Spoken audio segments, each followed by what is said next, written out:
राधे राधे भक्तों, आपका सुरभि मिश्रा वृंदावन चैनल पर बहुत बहुत स्वागत है। आज मैं आपको बांके बिहारी जी के प्यार में पड़े भक्त की सच्ची कथा सुनाने जा रही हूँ।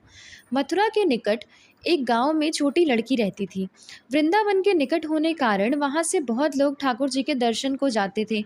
जब वो छोटी बच्ची 5 साल की हुई तो उसके घर वाले बांके बिहारी जी के दर्शन के लिए जा रहे थे। उस समय वाहन बहुत कम थे।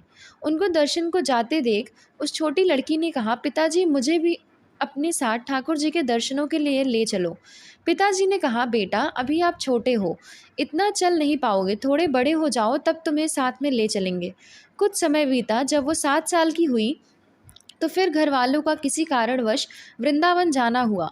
फिर उस बच्ची ने कहा, पिताजी अब मुझे भी साथ ले चलो ठाकुर जी के दर्शनों के लिए। लेकिन किसी कारणवश वो उसको ना ले जा सके। बच्ची के मन में ठाकुर जी के प्रति बहुत प्रगाढ़ प्रेम था। वह बस उनका मन में चिंतन करती रहती थी और दुखी भी होती थी कि ठाकुर जी के दर्शनों को ना जा सकी। गांव में उसके सभी सहपाठी प्रभु जी के दर्शन कर चुके थे।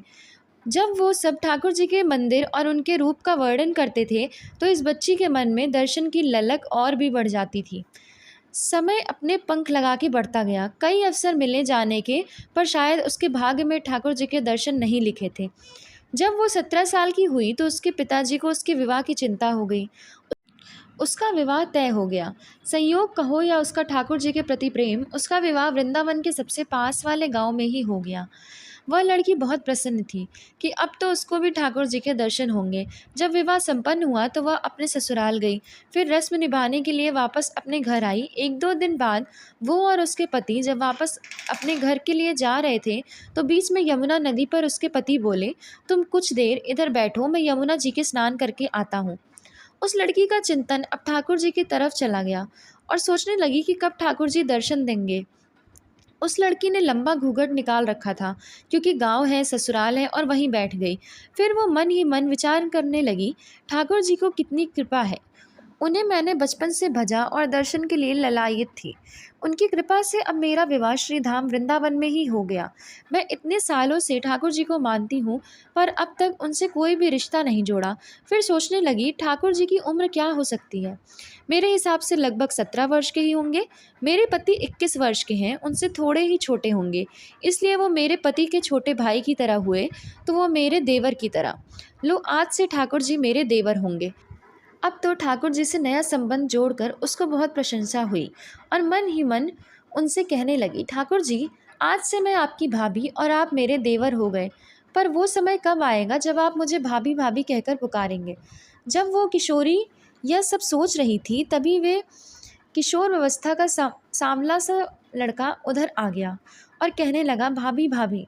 लड़की अचानक उनके भाव से बाहर आई और सोचने लगी, वृंदावन में तो मैं नई हूँ, भाभी कहकर कौन बुला रहा है।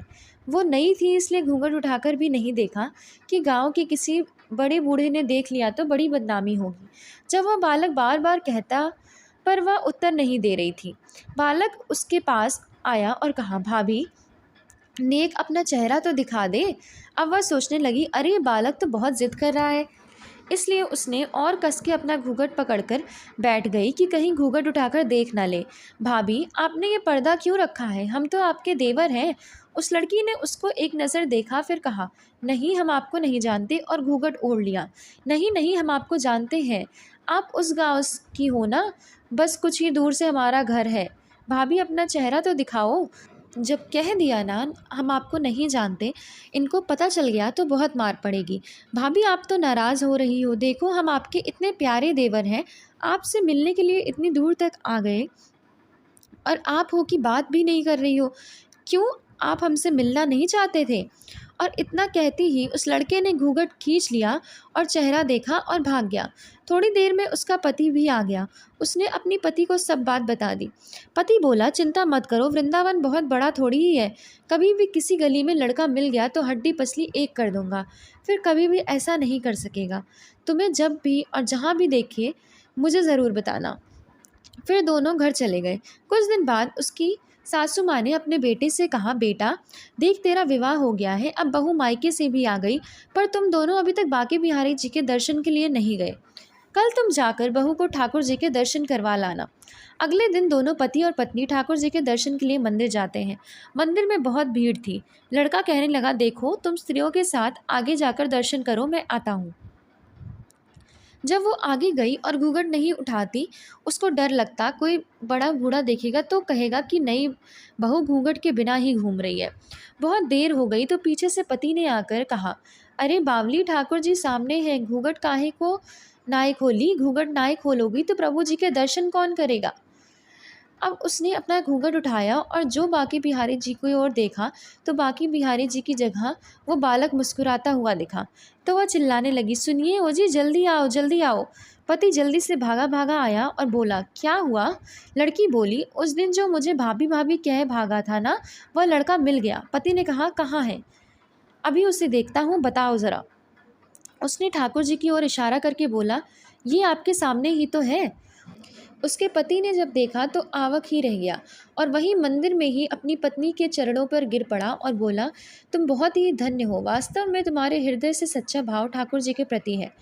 हम इतने वर्षों से वृंदावन में ही हैं पर आज तक हमें उनके दर्शन नहीं हुए, और तेरा भाव इतना उच्च है कि ठाकुर जी ने तुझे दर्शन दे दिए।